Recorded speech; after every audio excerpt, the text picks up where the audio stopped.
Welcome to the SportsCenter special Super Bowl 55 press conference. In just moments, we'll be hearing from NFL Commissioner Rodger Goodell on what has been a crazy season, to say the least. And of course, in advance of Super Bowl 55 featuring the Tampa Bay Buccaneers. Right there, you just saw Raymond James Stadium against the Kansas City Chiefs. And there's a pirate ship just sailing in, bringing in the Super Bowl maybe. I don't know that Tom Brady is on that ship. I also don't know that he's not on that ship. In fact, he's definitely not on that ship. Anyway, we welcome you here to St. Pete Beach. We're just about 45 minutes or so from Tampa. I'm Laura Rutledge. We got Louis Riddick here, as well as Adam Schefter and Chris Mortensen. Like I said, we will see NFL Commissioner Rodger Goodell take the podium momentarily. We'll get you to that. Of course, it'll be sort of a state of the union of the NFL and what's been a very unique year. But Adam, I want to start with you. What do you expect to hear from the commissioner today? What's going to be some of the important key things that he'll hit on? Well, first, Laura, the logistics will be very interesting because usually this is in a hotel ballroom packed with NFL owners, reporters, questions coming at the commissioner from all directions of the ballroom. How does the NFL pull that off this year? I think it'll be a much more sparsely attended stage with a lot fewer attendees, with fewer questions. And of course, many of the questions will be about handling this COVID season this year and how the league managed to get through without any canceled games, with the season playing out on time, with the Super Bowl kicking off as planned this Sunday. I think a lot will be about that, but there'll be questions about the 17-game season, and there'll be questions about the new television contracts that are coming due. So there are a whole bunch of issues that Commissioner Goodell will be asked about, but I'll be curious to see who's asking those questions and in what setting. Yeah, Adam, and I don't think Commissioner Goodell is going to pound his chest any, but I do believe with the COVID protocols that were put into place this year were enhanced as the season went on. The fact that we played 265 games with only one left, and the Super Bowl is going to be played on time, February 7th. When months ago we were talking about a week 18 maybe, pushing us back toward the end of February. He may not pound his chest, but when you consider what's happened with COVID, how he's led that, and we'll give some credit to NFL Players Association Executive Director DeMaurice Smith and everybody around that. It's been a teamwork thing, but I've said this may be Commissioner Rodger Goodell's Hall of Fame year. And let's not forget that social justice was very much in the middle of this, among other issues, Louis.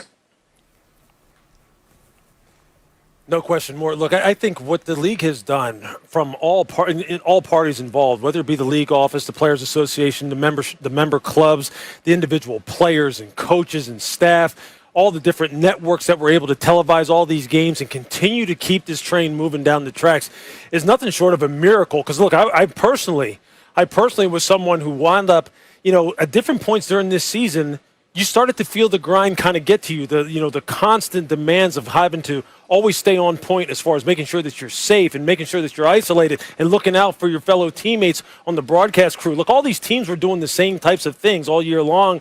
So really, there is a little bit, I think, of an opportunity for them to pat themselves on the back a little bit because of how big this task was. But there's still a lot of work going forward here, because now you have not only the Super Bowl, we have to make sure we get through that, but then you have the whole issue surrounding the Combine, the NFL Draft, what the offseason is going to look like for these teams, what the offseason is going to look like for the team's front offices as far as scouting players. There's still a lot of work to do.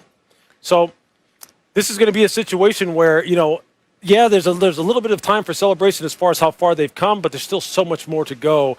And I think without a doubt that is something that's going to be on the forefront of everyone's mind, because it's on the forefront of my mind, because look, I'm a big fan as anyone. And we're all sitting here just wondering, what's it all going to look like here going forward?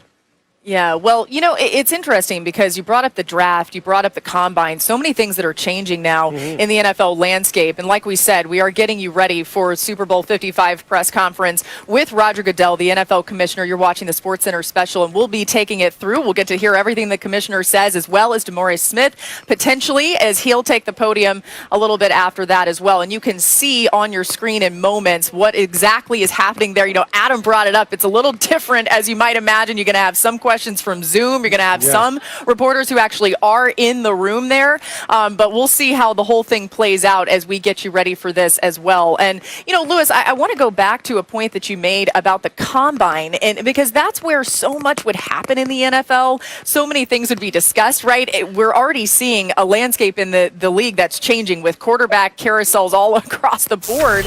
What do you think changes about not having the combine in person? Well, I think what's going to wind up happening is there's not going to be as much really exchange of information as there normally would be, as much gathering of information as would be. But hey, I mean, it's one of these deals where everyone is kind of like operating from the same platform, from the same standpoint, from the same deficiency. So it's going to be unique in the fact that it really is going to be tough, but we'll see what happens. All right, we're going to get more on that from you in moments. But as you can see, Rodger Goodell has taken the podium. Let's go live to his press conference now. Obviously, we had a lot of unknowns ourselves, but we believed that staying on schedule and working towards trying to get 256 games done, as we sort of say shorthand, avoid the asterisk. And I think we were able to do that, but we still got a few days left here, so we're focused on making sure we finish out strong. But between our medical team, and Dr. Sills is here, all the experts that he brought together to help us to put the plan together, the players and the coaches and the clubs that did so much to implement those protocols and the intensive protocols and adapt throughout the season. And I think that's the big thing for us. We had to adapt at every stage, just like everybody else, just like the media, everybody else in this society. This was a year where we were all challenged. We all had to adapt, and we had to find innovative solutions to challenges. And I couldn't be prouder that the NFLPA and the NFL worked together in, I think, unprecedented fashion to be able to find those solutions together. Not only did we negotiate a 10-year CBA that was approved in March, literally the day of that, we started discussing about free agency and how free agents in the offseason would go forward. So it's been a lot of change, but it's also rewarding on that front. And the sacrifices that our players and coaches and everyone made, their families, is just extraordinary, and we're really proud to be here. So you did say we have a couple games to go. Schedule-wise, we are at the finish line with the Super Bowl. And the other day, Anthony Fauci, Dr. Anthony Fauci said that he wants to encourage people how to watch the Super Bowl and how not to watch the Super Bowl. Don't have massive gatherings, don't do screaming and things like that. But what is the league's, messaging towards that, seeing as though the head of the infectious control and the advisor to the president is saying, let's tamp it down because we've seen gatherings are basically super spreader events? Well, listen, we hope that we were in some ways representative of doing things the right way this season. We worked with the CDC, we worked with the White House Task Force, we worked with all the medical experts to make sure that we were, focused on how to do this safely for everybody. And that includes our fans. We had 1.2 million fans this year, and we were really proud of that because we did it safely for our fans too. So the same goes for Super Bowl Sunday. We want our fans to be safe.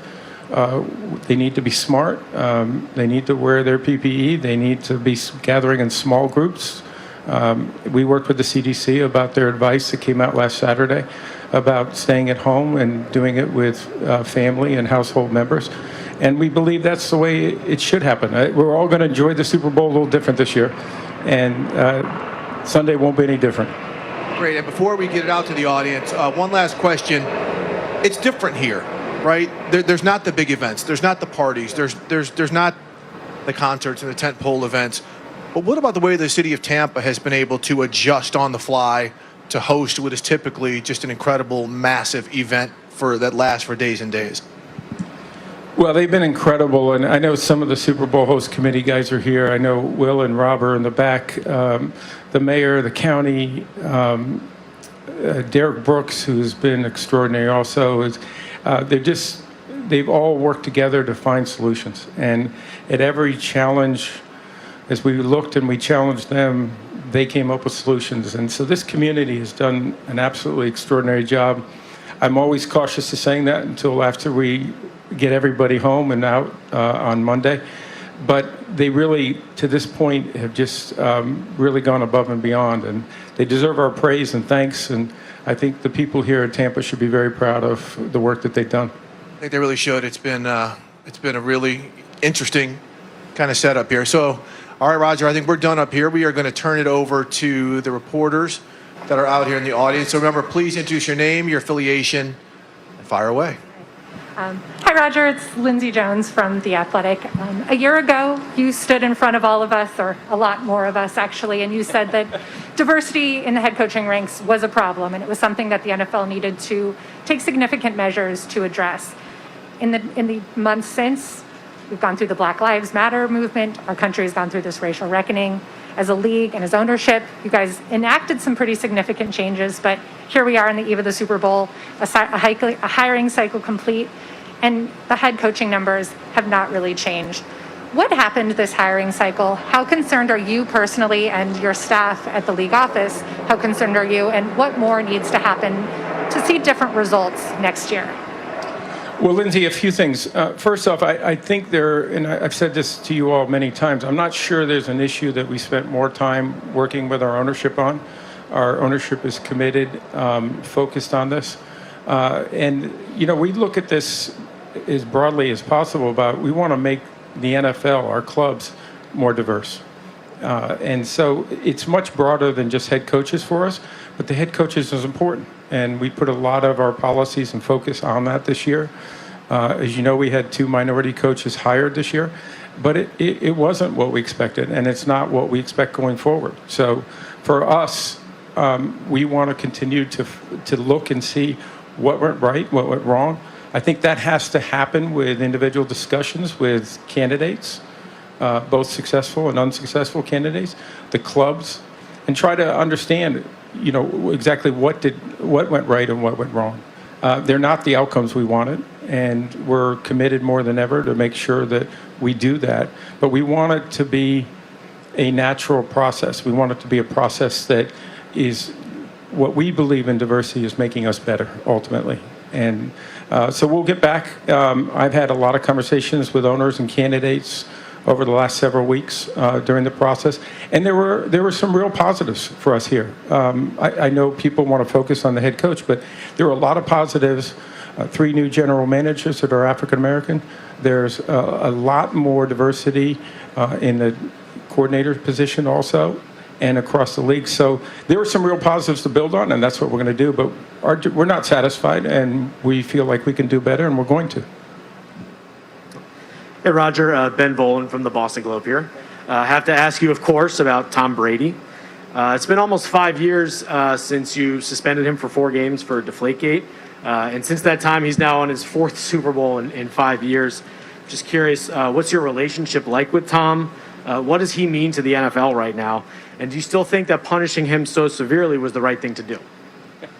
Hey, Ben, Tom Brady has shown that he is probably the greatest player to ever play this game. His leadership, his ability to rise to the big occasions and make everybody rise around him. That's what's absolutely incredible to me. Everyone just plays better when they're with him. And so he's an exceptional talent. But more importantly, he's one of the great guys. I've known him for probably 15 years. And he's an extraordinary guy. He's just, he's real, and he cares about this game deeply. He cares about the people involved with the game. And so for me, I wish him well. I think he's going to continue to be a great performer. I'm glad to hear he's going to play a few more years. Rodger, Mark Maskey from the Washington Post. Can you tell us where things stand in the investigation of the Washington football team? Have you received a report from Beth Wilkinson, or do you know when you will? And separately, on the ownership issues, do you have an expectation as to when that might be resolved and whether the minority shareholders will be able to sell their stakes? Mark, you got a lot of things in there. So we do expect that Beth, I have not met with her yet, so I don't have any of her recommendations. She has nearing the completion of her phase of work, so she'll be sharing that work with me in a review at some point in the future. And of course, we'll share it with the Redskins and others. But Washington football team. excuse me, Washington football team. I apologize. That's a bad habit. To me, the important thing in the context of this, Mark, is that the Washington Football Club has made a lot of changes already. They asked for this type of review. They asked for the recommendations on this. And Dan and Tanya have already begun making those changes for the football club. And it's really, it's good to see that, but I expect that Beth's recommendations will be something that will be added to that. In addition, the limiteds and the dispute, as you know, that's an arbitration. I'm hopeful that that will get resolved shortly and that both parties or all parties can move forward and the Washington Football Club can continue to move forward. Hey, Roger. Peter King with NBC. Just following up a little bit on Lindsay's question about minority coaches. In 2003, when the Rooney Rule was enacted, there were 3 black coaches that year in the NFL. And in 2021, there will also be 3 black coaches in the NFL. 2 additional minority coaches, but in a league that is about 70% black, everybody knows that this is a major issue. And I wonder if you would consider, having some sort of an ownership summit or something to, and I don't mean read the riot act to owners, but I mean to try to talk to owners personally or maybe in a large group when you can get together about emphasizing that we are not doing this well. We've got to do it better. Peter, everything you just said there, I've said on multiple occasions this year, as I said to you in response to the question Lindsay asked. I'm not sure, other than the February meeting where we discussed the labor agreement, that we didn't raise this issue and the importance of doing this better, considering policies to help us in this case, and enacting policies, and the ownership shown their commitment in that. So the answer is yes, we'll have more discussions for sure, both individually and collectively when we can get together. But that doesn't stop us. We've been doing it on Zoom. We've been doing it individually. And the committee has been very active too, chaired by Art Rooney and several owners that are on that committee, and continuing to look, what are the changes we still need to make? And I'll reinforce again, while we may be disappointed in the head coaches, at the end of the day, there are a lot of positives here that we need to build on and we need to continue to make progress on. And that commitment is there. Hey, Roger. Jarrett Bell, USA Today. How you doing? Good. I'm interested in how the NFL will roll out of this season of playing through a pandemic, and would like for you to detail how you envision the offseason in the league to proceed, and also to that end, next year with the preseason. I know there's been a lot of discussion over the years about scrapping the preseason. We didn't have one this year. And then more specifically, NFLPA President J.C. Tretter has suggested that the NFL do away with the OTAs and the organized practices during the offseason. Would you support that? And how will you process all of these things that you've learned this year moving forward that might be implemented? Well, Jared, a couple things. First, I think we've proven that working together between the NFL and the NFLPA, that we've been able to put our differences away and aside.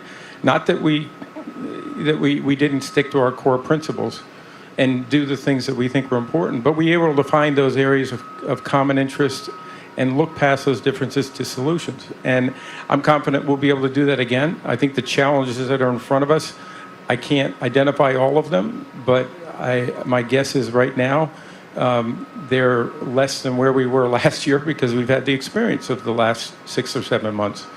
And I think we have learned a great deal. So we want to look at the data. We want to look at the information.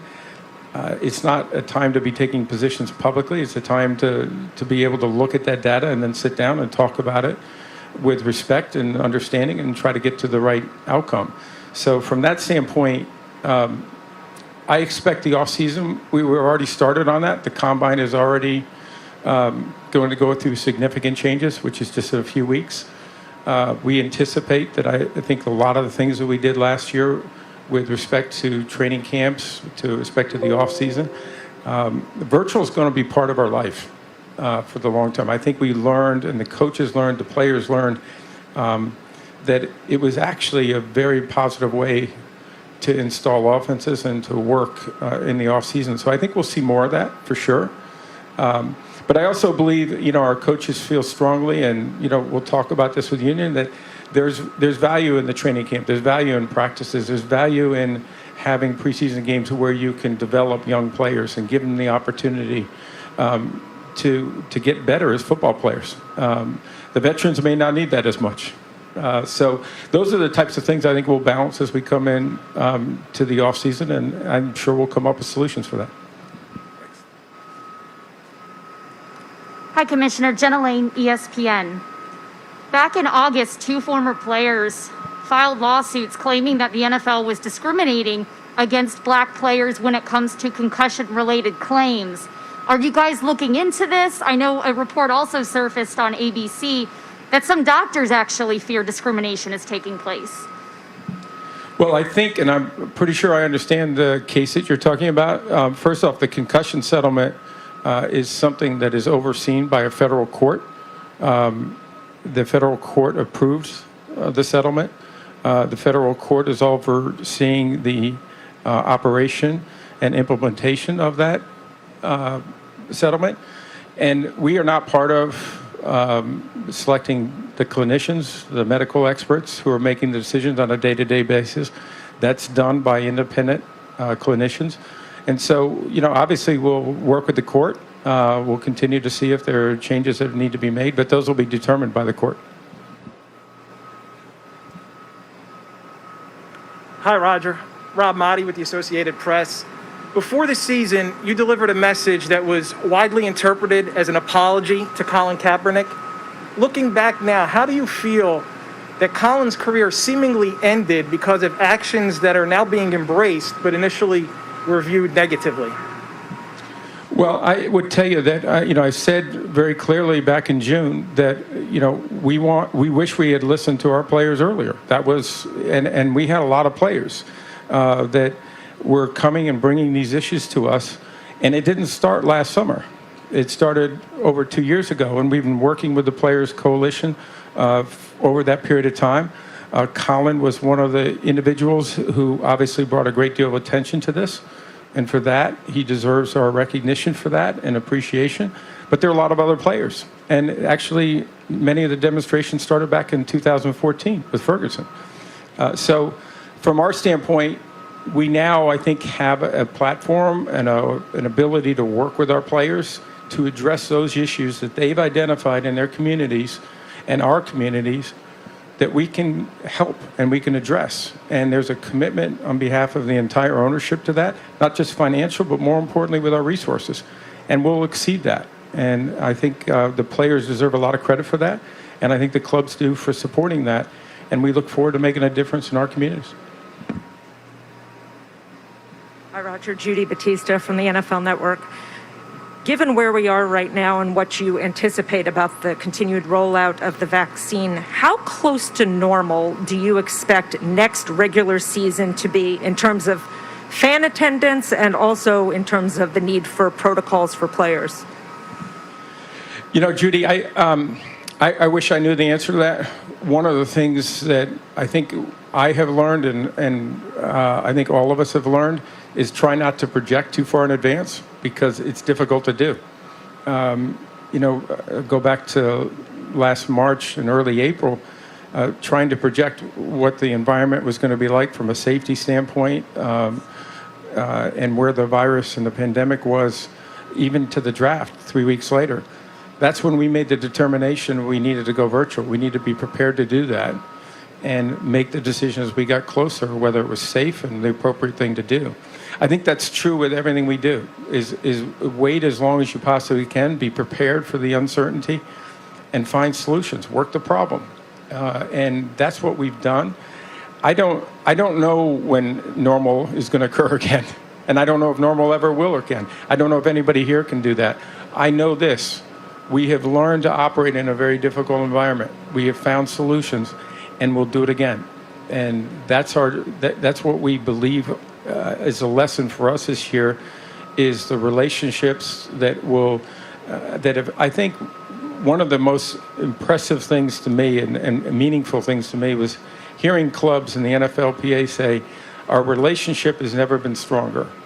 The communication and the fact that we're all working together as a team, and I interpret that as the trust that's built here will help us going forward. And it'll be really the long-lasting legacy, I think, of this season ultimately.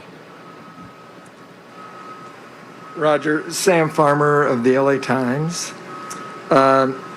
Next year's Super Bowl presumably will look much different than this one. It'll be in Los Angeles, which hasn't hosted a Super Bowl for 29 years.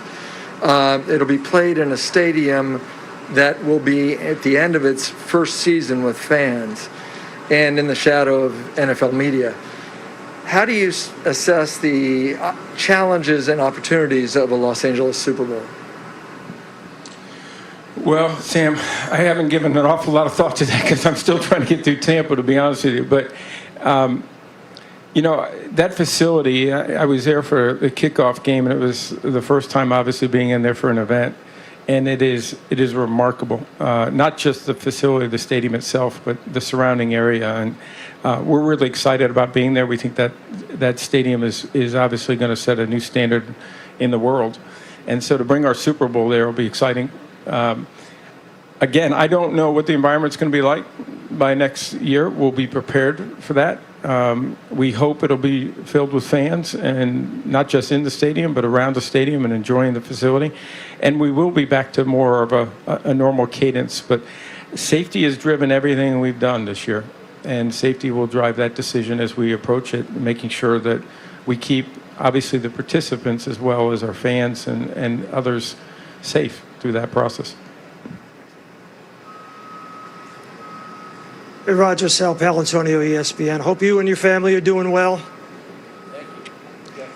Yes, thank you. Good. Rodger, it's been an enormous undertaking to get to the doorstep of the Super Bowl, but you've had some challenges, obviously, along the way. And I wonder if you would take us behind the scenes to those meetings and discussions that you had when you had outbreaks with the Titans and the Ravens and the Browns. And, those moments where you talk to your staff and perhaps your family about, am I doing the right thing here? And was there a moment where you said, maybe we should just call a timeout to this season? Sal, we really, we didn't wait for those outbreaks to have those conversations. That was part of putting the protocols together. And the teams working together with medical experts that were specializing in infectious disease and really could give us insight, as well as the staff that just did an incredible job of adjusting at every stage. Sure, those periods of times when you're not sure and you can't get a handle, particularly, it started in Tennessee where we weren't sure how to control this, what was causing this. Those were some anxious days. There's no question about it. But we believed in our medical experts. We believed in the protocols. We were able to get that under control, and we have learned a lot from that we then applied and changed. And I think that helped us. And then, when we had, as an example, the Baltimore case, we were able to identify that quicker, but we were able to identify where the source was better. And then every stage we learned from that in being able to identify this and isolate. So our whole concept here was not to avoid positives. We knew that was not possible when you're dealing with 7,500 people in our system, essentially. We're being tested almost every day. That was not going to happen.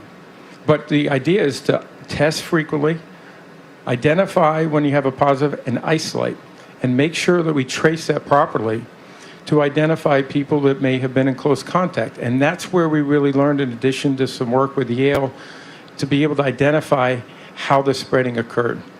And that's where we really felt the confidence that we could do that, and we could be in a position to keep our personnel safe at all times. And Dr. Sills makes a point all the time. We don't think there was a safer place to be than in NFL facilities this year.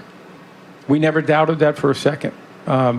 You've got human behavior here. As Dr. Sills likes to say, that the protocols are simple, but they're very difficult to execute on because there's no margin for error.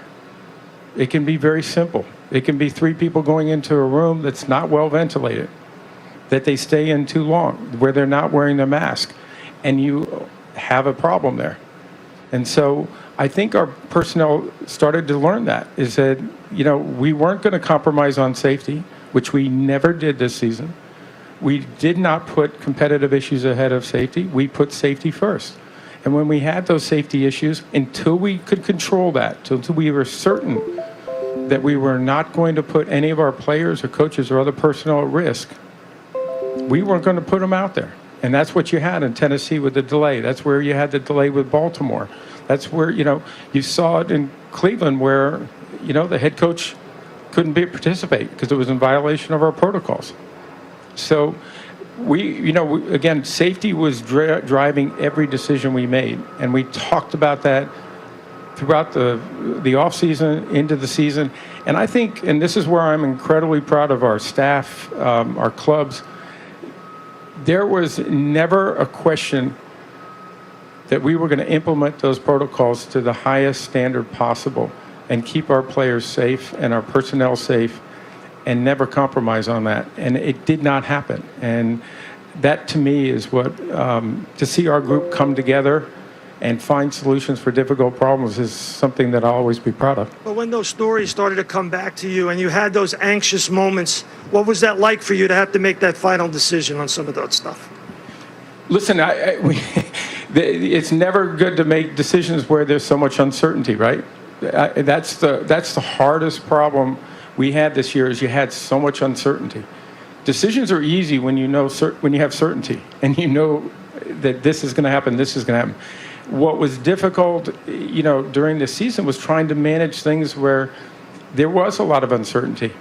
But what we could do is we could determine when it was safe and when it was not safe. And we did not proceed when it was not safe. We were able to understand that, and until it was controlled, we didn't move forward. And, we were down to the final days in that Pittsburgh-Baltimore game. Had that not cleared on that Monday afternoon, Tuesday morning, we probably would not have been able to play that Wednesday game. And we may have had an 18th week at that point. But it did clear. Our medical people were exactly right. We were 24 hours later than we thought. But that's the kind of decisions that, we were able to find solutions to give us that time to make sure that the safety issue was addressed properly. Hi, Rodger. John Romano with the Tampa Bay Times. You were very complimentary in your opening remarks about the work that the host committee has done in staging this event in some challenging conditions. Given that communities vie to host a Super Bowl for the economic benefits that it brings, Tampa Bay is going to lose a lot of those benefits because of the lack of travel to the community this week.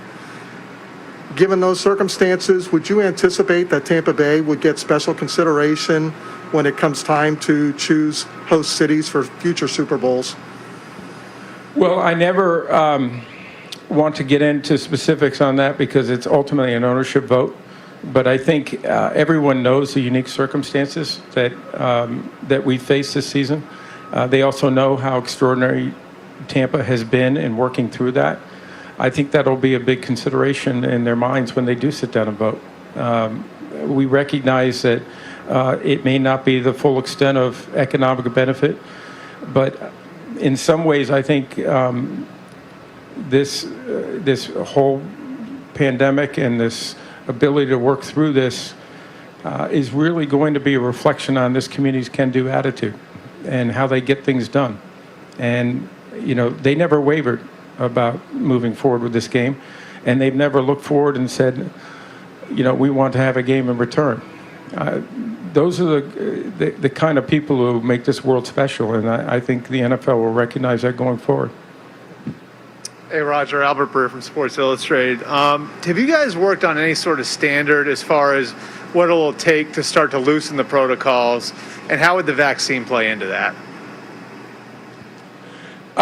Albert, we really, listen, we're proponents of the vaccine in the sense of, I think we all have a valuable role as a league to endorse that. I think we're doing that here with 7,500 vaccinated healthcare workers in the sense of saying that's important for the health of our communities. Medical experts are telling us that, and so we want to support that. We have supported that. We said many times we're not going to jump in line. We think that the priorities that are established by the health experts to get the frontline workers and others, teachers, vaccinated are things that are necessary. So we never relied on that. We stayed with our protocols, and we didn't rely on vaccines. It's too early to say whether vaccines will be part of the solution. We expect that they will. We hope that much of our society will be vaccinated by the summer because it's in the best interest of our country and the health of our people. So we'll adapt, and if our protocols have to adapt to that, we will. Roger, Tom Pelissero, NFL Network. Albert stole half my question, but I'll ask it anyway. I'm curious at this early stage, still 7 months out from the 2021 season, based on what you're hearing from your medical experts, do you anticipate unvaccinated players participating in games in the 2021 season? And in terms of fans, is it a viable option to have only people who are vaccinated attend games next season to expedite the process of getting back to full stadiums? Tom, listen, it's far too early to get into that because we don't have answers for that at this stage. They're just questions, and I don't have answers for those today. There are things that we will work on. We'll work on with the Players Association on many of those and all of those. But we also will work with local health officials and medical experts to make sure that if we do have opportunities to bring fans back into the stands next year, how do we do that safely? And, we were able to do that. I mentioned 1.2 million fans got to attend an NFL game this year safely, without any outbreaks or any root cause that attending those games caused a health hazard in the community. So we're proud of that, and we're going to build on that. Thank you. Okay, great. Now to go to this is the world we live in portion of this news conference. We're not going to go virtual. So we know all the Zoom lingo. So all of those are going to be asking questions virtually. Let's go through our Zoom rules. We're going to use the raise hand function. Keep your video and audio off until you are called upon. Okay, are we gonna be able to see these folks here? All right, so let's open up the screen here, and Richard Graves, our good friend from over in London at Sky Sports, you are up first.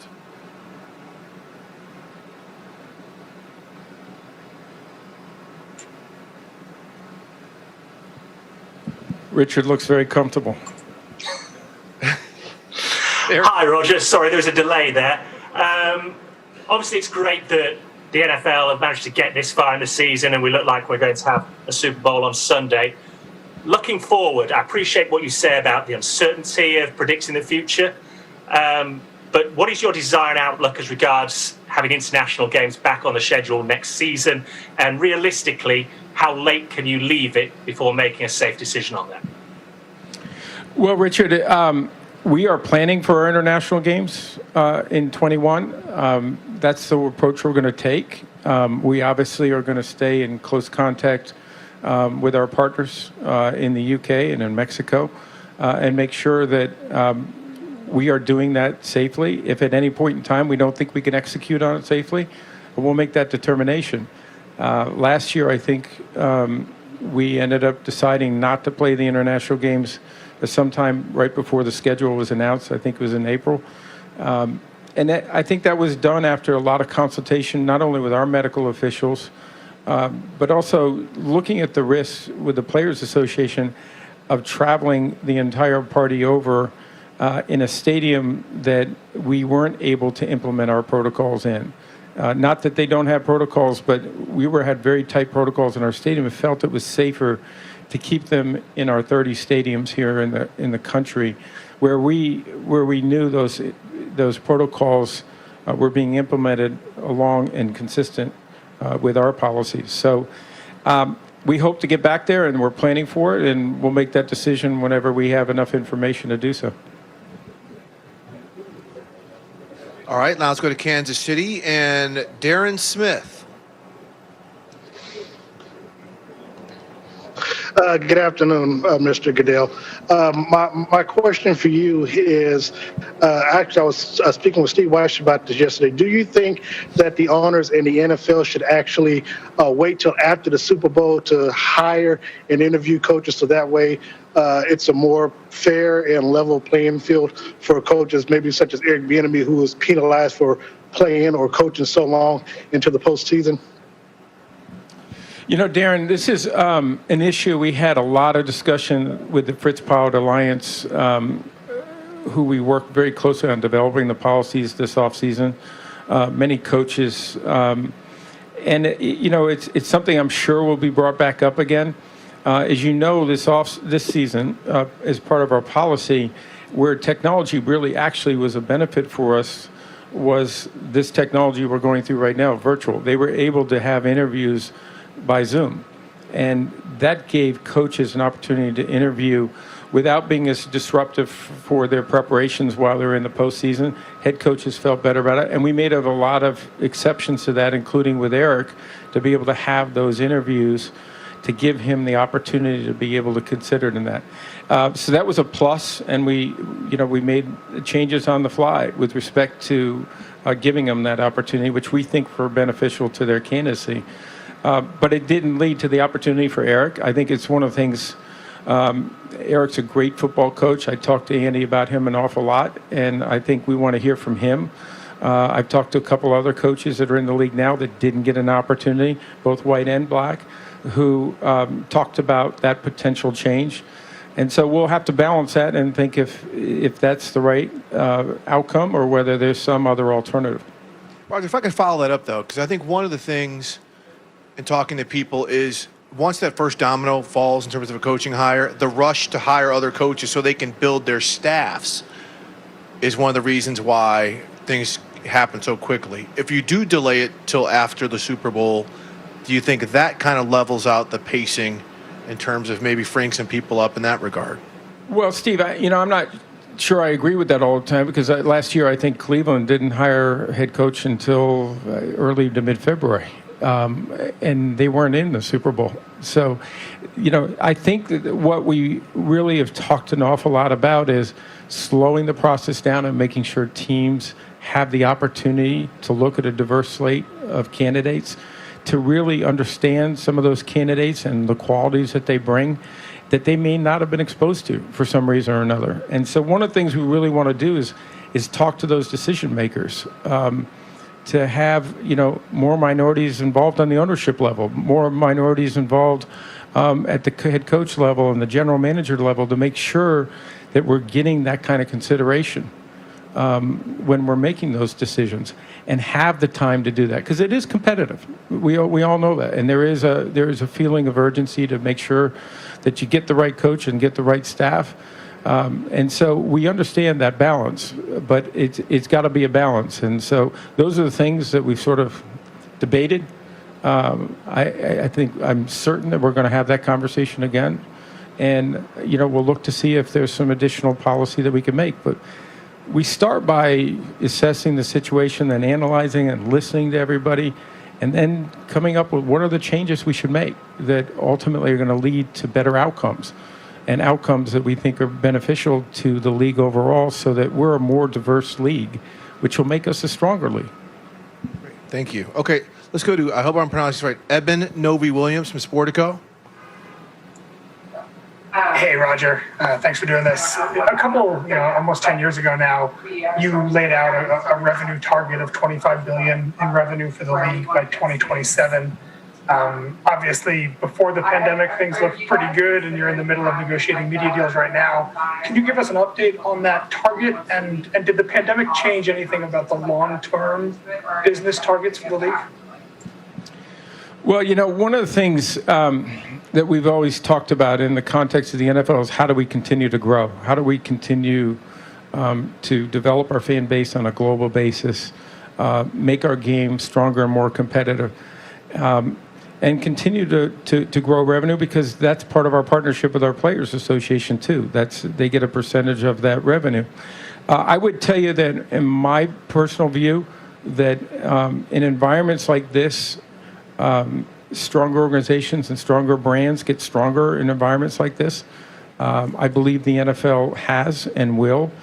I think there's a flight to quality when you get into circumstances like this. And, you look back at the season, we talk about just being here and playing, but we are playing at the highest level and maybe with a degree of competitiveness that we've never seen before in the NFL.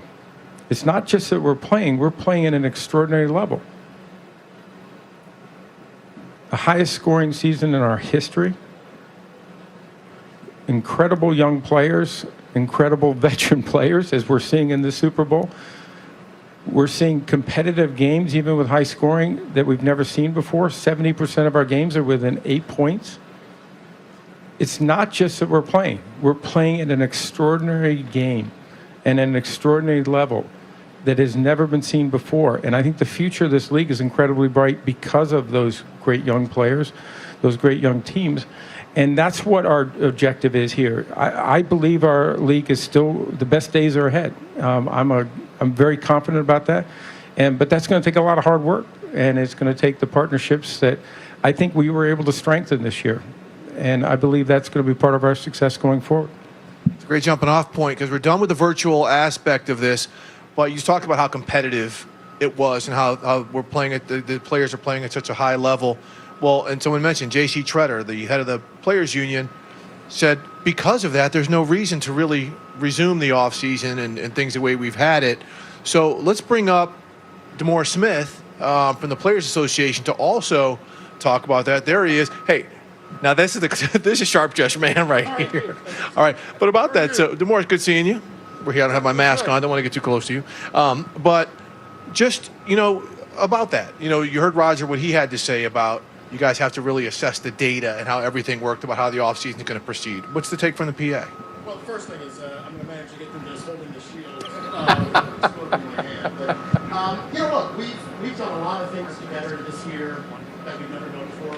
I think Black Lives, murals on the streets. We've learned that we can move outside of our comfort level and work better and work smarter. So we're going to look at a lot of data. We're going to look at the issues that our players have told us about how they feel about the game, how their bodies feel, how their minds feel. I heard Rodger earlier.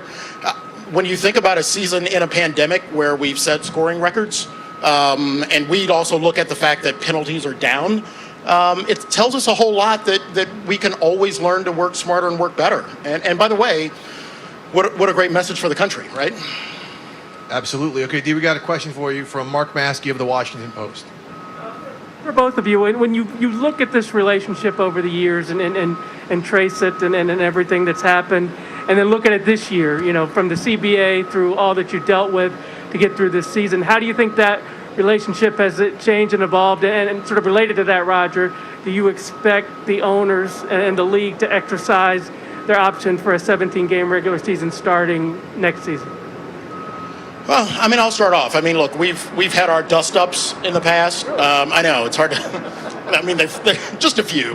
But, this season, it really took all of us to get through this. And I'm really proud of the partnership that we have with the NFL. I'm proud of Tom Mayer, Dr. Sills, Larry Ferrazzani, Sean Sansevieri. Look, between those four people alone, they carried sort of the yeoman's weight of getting us here. And we have a fantastic business, a great game that we only are able to do together. So I think the way in which relationships evolve and progress, again, using your words, I think the best days of the NFL are ahead of us.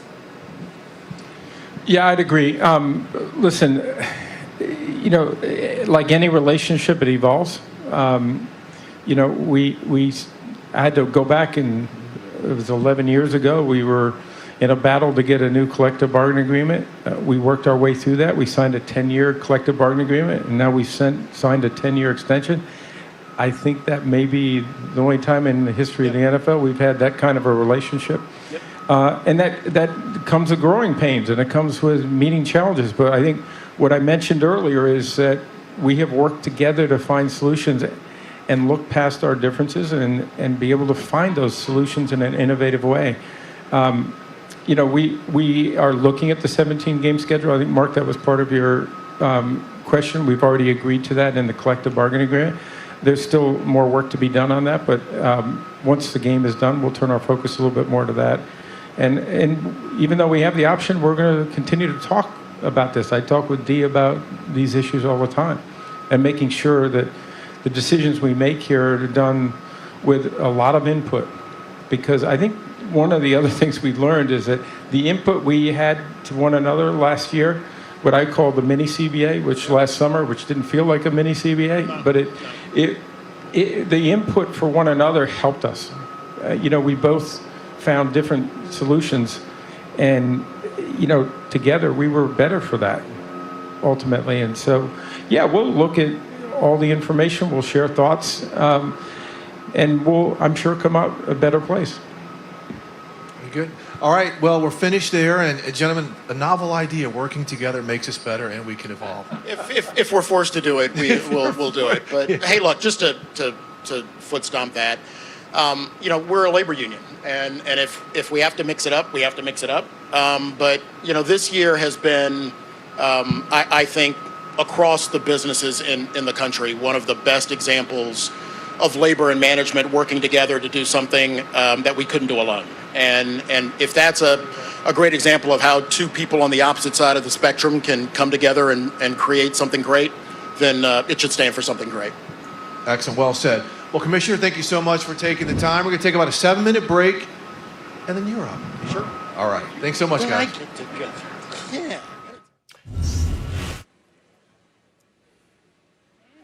Glad you're with us for this SportsCenter special Super Bowl 55 press conference. You just saw NFLPA Executive Director DeMaurice Smith, as well as the NFL Commissioner Rodger Goodell. That's Louis Riddick. I'm Laura Rutledge. We've also got Chris Mortensen and Adam Schefter with us here.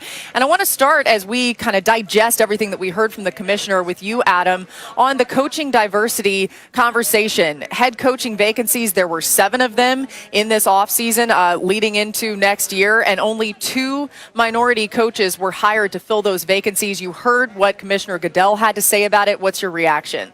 Well, you heard Peter King give the great number that when the NFL launched the Rooney Rule program, which was designed to promote diversity hirings in the coaching ranks, there were 3 black head coaches at that time.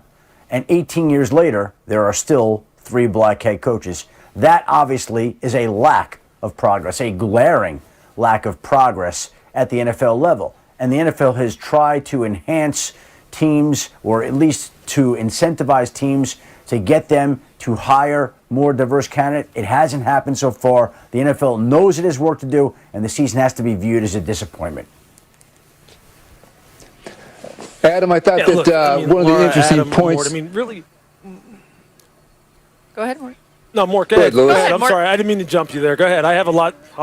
Let me just say this then. All right, let me just say this. I think there's a big difference. There's a big difference between incentivizing and mandating that ownership kind of increase the diversity component of the NFL. Okay, there's a big difference between that. They can incentivize them all they want, but they cannot mandate that they hire certain individuals, and therein lies the problem. And then when you compound that with the fact that you can't standardize the hiring landscape either. Meaning this, every individual interview is different. I've been through a few of them from a general manager's perspective, and I'll tell you what, each one has its own different kind of set of criteria that ownership is looking for. So in that respect, because there's so many different moving parts and the goalposts are moving, so to speak, from interview to interview, I mean, it really is it's a frustrating type of situation to where I don't really know where you go from here. The league has done just about everything they can as far as incentivizing owners to go ahead and increase the minority representation aspect in both the coaching ranks and the general manager ranks. But until ownership decides, hey, look, from a personal choice perspective, I'm going to veer away from things that have made me comfortable and or made me feel secure in my decision-making in the past, there's really nothing else you can do. And that's the frustrating part about this, because I believe this. I believe the commissioner in particular really does want to change things. Yeah. I've talked to him personally about this. I know he wants to change things. But really, he's powerless to do so because he can't mandate that this happens. And this is really upon owners. And really, the only way you could really change this as far as making owners kind of veer outside their sphere of comfort is to increase minority representation at the ownership level. And how are you going to do that? You tell me where that's going to come. Where can we make some progress on that in that respect? And I can tell you when maybe this whole issue will start to improve in the way that everybody wants to see it improve. Right. Mort, we have seen the minority representation increase at the GM level, but you're talking about these owners who have to have the capital to be able to be an NFL owner, which just isn't something that happens every single day. Mort, what are your thoughts? Well, owners generally do have the final decision on a head coach. So that's an issue, and that's going to remain an issue, it seems, for the foreseeable future. Let's hope that changes. I do think it's important that we did have 3 general manager hires of African-American men. Lewis interviewed for some of those spots. But that's the hope. I know Arthur Blank at the Falcons, who hired a black GM in Terry Fontenot, then they hired a white coach in Arthur Smith. He feels that eventually we're going to get better in this area. The idea that in 2003 and 2021 we had the same number of black coaches. I talked to a former not a former black coach last night, former NFL coach who is black last night, said we did better in the middle of that stretch. We had about 7 minority coaches, mostly black coaches at one point, and then even on this hiring cycle. Yeah, it's great that the Houston Texans hired David Coley. It was a surprise hire. He's 65 years old. He said, but how does Marvin Lewis not get another chance? He goes, he said the old days, Marvin Lewis and Jim Caldwell would have gotten another job this hiring cycle. And yet they want to go pick off those other trees, the Sean McVay tree, the young guys, the visionaries, and that hasn't produced a black head coach there. But you go to Andy Reid tree. Well, there's Eric Bieniemy sitting out there for everybody to see, had the same qualifications, doing the same duties, as we've said, that Doug Peterson and Matt Nagy did. They got head coaching jobs. So I do think the other interesting point here that I've heard from other general managers is push this hiring season to post-Super Bowl.